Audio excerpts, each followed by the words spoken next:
कार्तिक महात्म का 10वां अध्याय। राजा पृथु पूछने लगे कि हे मुने, आपने कार्तिक मास में विष्णु की पूजा का महात्म कहा। इस मास में किसी और भी देवता का पूजन या व्रत होता हो तो वह भी कहिए। नारद जी कहने लगे कि अश्विन शुक्ला पूर्णमासी को ब्रह्मा जी का व्रत होता है। कार्तिक कृष्ण चतुर्थी को गणेश जी का तथा अष्टमी व अमावस को श्री लक्ष्मी जी का व्रत होता है। कार्तिक में जो कुमारी इस व्रत को करती है उसको सुयोग्य पति मिलता है। जो विवाहित स्त्री इस व्रत को करती है उसका सौभाग्य अटल रहता है। प्रातः काल स्नान आदि से निवृत्त होकर चंदन आदि से गणेश जी का पूजन करें। सायंकाल फिर गणेश जी का पूजन करके चंद्रोदय होने पर चंद्रमा को अर्घ्य देवें और फिर उत्सव मनाकर भोजन करें। स्त्रियों को अपने सौभाग्य के लिए इस व्रत को अवश्य ही करना चाहिए।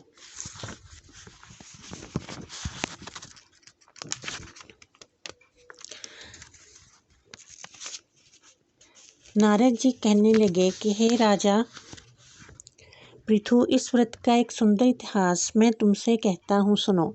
भद्रवती नाम की एक पुरी में सुधर्मा नाम का एक राजा था। उसके रविदत्त, सुशर्मा, जय शर्मा और सुशोभन नाम वाले 4 पुत्र और वीरमती नाम वाली एक कन्या थी।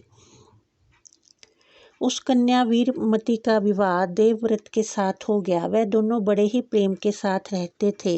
एक दिन अचानक घर में बैठे हुए देवव्रत को सांप ने काट लिया, जिससे उसकी मृत्यु हो गई। वीरमती बहुत जोर से रोने लगी और चिल्लाने लगी।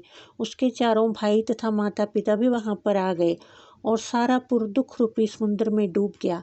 उसी समय दुखों को दूर करने वाले पुलस्त्य ऋषि भी वहां पर आ पहुंचे। राजा ने हाथ जोड़कर कहा कि महाराज, कौन से पाप कर्म से मेरी ये कन्या विधवा हुई है। तब पुलस्त्य जी ने कहा कि राजन, कार्तिक मास में तुम्हारी कन्या ने गणेश चतुर्थी का व्रत नहीं किया था, इसी पाप से ये विधवा हुई है। फिर पुलस्त्य जी कहने लगे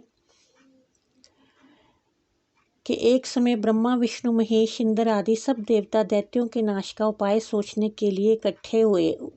उस समय ब्रह्मा जी ने कहा कि गणेश चतुर्थी का व्रत सब दैत्यों का विनाश करने वाला है। तब समस्त देवताओं ने कार्तिक कृष्ण चतुर्थी का व्रत किया और दैत्यों पर विजय पाई। विजय प्राप्त होने के बाद सब देवताओं ने गणेश जी से कहा कि वर मांगो।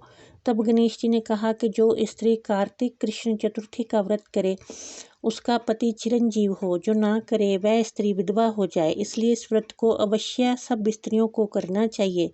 पुलस्त्य जी कहने लगे कि हे राजन, तुम्हारी कन्या ने इस व्रत को नहीं किया था, इसी कारण ये विधवा हुई है। यदि वह अब भी इस व्रत को करे तो उसका मृतक पति जीवित हो जाएगा। यह कहकर ऋषि तो चले गए और राजा ने अपने जमात्र के मृतक शरीर को तेल में डलवा दिया। जब कार्तिक मास आया तो उसकी कन्या ने विधिवत व्रत करके उद्यापन में ब्राह्मणों को बहुत सा धन दिया, जिसके प्रभाव से उसका मृतक पति फिर जीवित हो गया। इसलिए सौभाग्यवती स्त्रियों को अपने सौभाग्य की रक्षा तथा संतान प्राप्ति के लिए ये व्रत अवश्य ही करना चाहिए। कार्तिक महात्म का 10वां अध्याय समाप्त। बोलो विष्णु भगवान की जय।